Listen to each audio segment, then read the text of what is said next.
Sir one second. ಈಗ ನೀವು ಆದಷ್ಟು ಬೇಗನೆ ಬಂದರೆ ನಿಮ್ಮ ಆಸಕ್ತಿ ಎಲ್ಲ ನನಗೆ ಅರ್ಥ ಆಗ್ತದೆ. ಅದು ನಾವಿನ್ನು ನಿರೀಕ್ಷಿಸಿದಂಥ ಒಂದು ಘಟನೆ ಇವತ್ತು ದೇಶದಲ್ಲಿ ನಡೆದ ಕಾರಣ ಸ್ವಲ್ಪ ಪ್ರಿಪ್ರೇಷನ್ ಆಗ್ತಾರೋ ಸ್ವಲ್ಪ ತಡವಾಯಿತು. ಇದು ನಿನ್ನೆ ಬಂದದ್ದು ಅಟೆಂಡೆನ್ಸ್ ಇದೆ. ಈಗ ಒಂದು ಸಂತಾಪ ಸೂಚನೆ.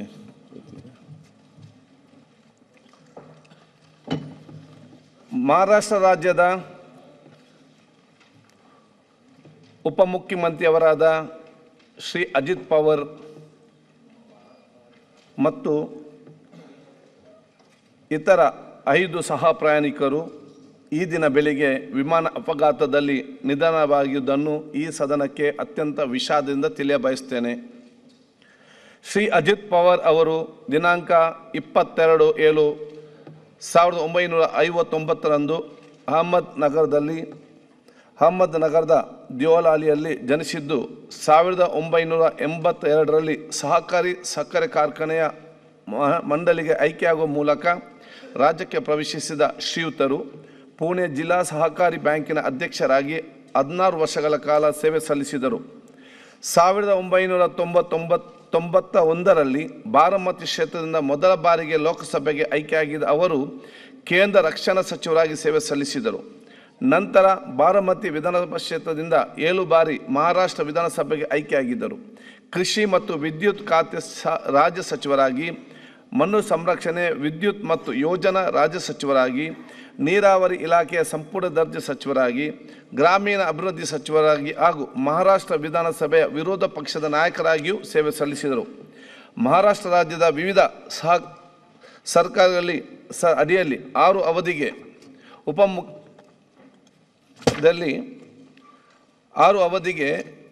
ಉಪಮುಖ್ಯಮಂತ್ರಿಯಾಗಿ ಸೇವೆ ಸಲ್ಲಿಸಿ ಅವರು ಪ್ರಸ್ತುತ ಮುಖ್ಯಮಂತ್ರಿ ದೇವೇಂದ್ರ ಫಡ್ನವೀಸ್ ಅವರ ಸಂಪುಟದಲ್ಲಿಯೂ ಉಪಮುಖ್ಯಮಂತ್ರಿಯಾಗಿ ಸೇವೆ ಸಲ್ಲಿಸುತ್ತಿದ್ದರು.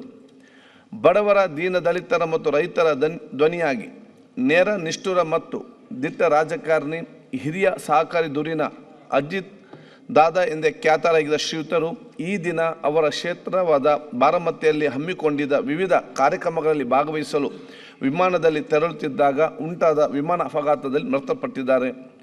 ಮಹಾರಾಷ್ಟ್ರ ರಾಜ್ಯದ ಹಿರಿಯ ರಾಜಕಾರಣಿ ಶ್ರೀ ಅಜಿತ್ ಪವಾರ್ ಅವರು ದಿನಾಂಕ 28 ಜನವರಿ 2026 ನಿಧನ ಹೊಂದಿರುತ್ತಾರೆ. ಈಗ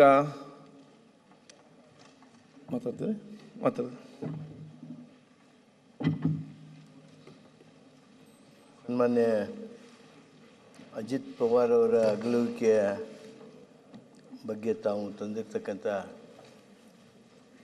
ಏನು ಸಂತಾಪ ಸೂಚನೆ ಇದೆ ಅದನ್ನು ಬೆಂಬಲಿಸ್ತಾ, ಅಜಿತ್ ಪವಾರ್ ಅವರು ನಮ್ಮ ದೇಶ ಕಂಡಿರ್ತಕ್ಕಂಥ ಒಬ್ಬ ವಿಶೇಷ ರಾಜಕಾರಣಿಯಾಗಿದ್ದರು ಅಂತ ಹೇಳಿದರೆ ಅದು ಅತಿಶಯೋಕ್ತಿ ಆಗೋದಿಲ್ಲ.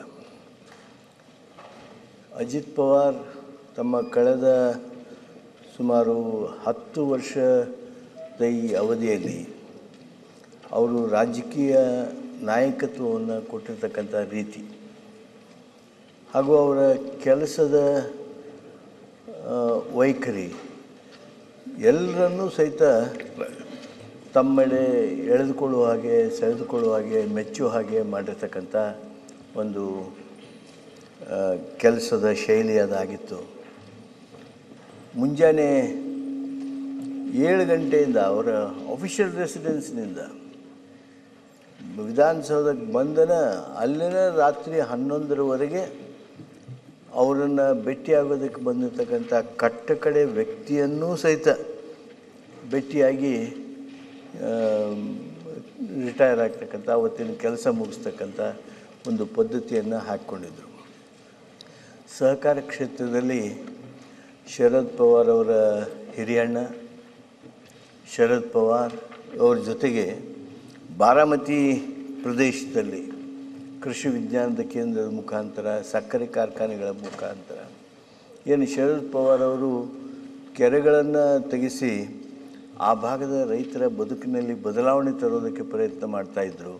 ಆ ಪ್ರಯತ್ನಕ್ಕೆ ಇವರು ಕೈ ಜೋಡಿಸಿ ಅದನ್ನು ಹೆಚ್ಚು ಮಾಡಿ ಶರದ್ ಪವಾರ್ ಅವರ ಮಾರ್ಗದರ್ಶನದಲ್ಲಿ ರಾಷ್ಟ್ರದಲ್ಲೇ ಒಬ್ಬ ಮಹತ್ವದ ವ್ಯಕ್ತಿಯಾಗಿ ರಾಜಕಾರಣಿಯಾಗಿ ಬೆಳೆದರು. ಅಜಿತ್ ಅನಂತರಾವ್ ಪವಾರ್ ಅವರು ಮಹಾರಾಷ್ಟ್ರದ ಉಪಮುಖ್ಯಮಂತ್ರಿಗಳಾಗಿ ಕೆಲಸ ಮಾಡ್ತಾ ಇದ್ದಂಥವರು. ಬೆಳಗ್ಗೆ ನಾನು ಮಾಧ್ಯಮದಲ್ಲಿ ನನ್ನ ಆಫೀಸಲ್ಲಿ ಕೂತಿದ್ದಾಗ ಮಾಧ್ಯಮದಲ್ಲಿ ಬಂದಂಥ ಸುದ್ದಿ ನೋಡಿ ಒಂದು ರೀತಿ ನಂಬಬೇಕೋ ನಂಬೇಡವೋ ಅನ್ನೋ ರೀತಿ ಆಯಿತು.